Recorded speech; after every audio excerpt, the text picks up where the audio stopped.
বলে না ওই বাবা মায়ের আদরে বিগড়ে যাওয়া ছেলে, সেই রূপ ছেলে সে। কারোর কথা শুনে না, বড়দেরকে সম্মান করে না, শ্রদ্ধা করে না। হ্যাঁ, বাবা মায়ের সামনে দাঁড়িয়ে সিগারেটের ধোঁয়া চড়ে, রাত্রি 12টার পর নিজের বাড়ির দরজা চিনতে পারে না। যত রকম খারাপ গুণ থাকে তার মধ্যে ভরে ভরে আছে। তো মায়ের খুব দুশ্চিন্তা, আমার ছেলের কি হবে, ছেলে যদি এইরকম হয় তো আর কেউ ভালো বলবে না। তো শোনা গেল গ্রামে একজন সাধু এসেছে, তিনি নাকি সবার মঙ্গল করছেন, সবাইকে আশীর্বাদ দিচ্ছেন।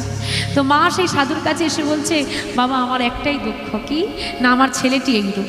আচ্ছা মা, তোমার ছেলে বড়দেরকে সম্মান করে না?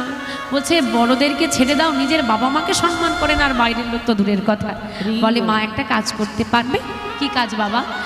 একদিন তোমার ছেলেকে আমার কাছে রেখে যেতে হবে, একটা রাত শুধু রেখে যেতে হবে। বেশ তাই করবো বাবা।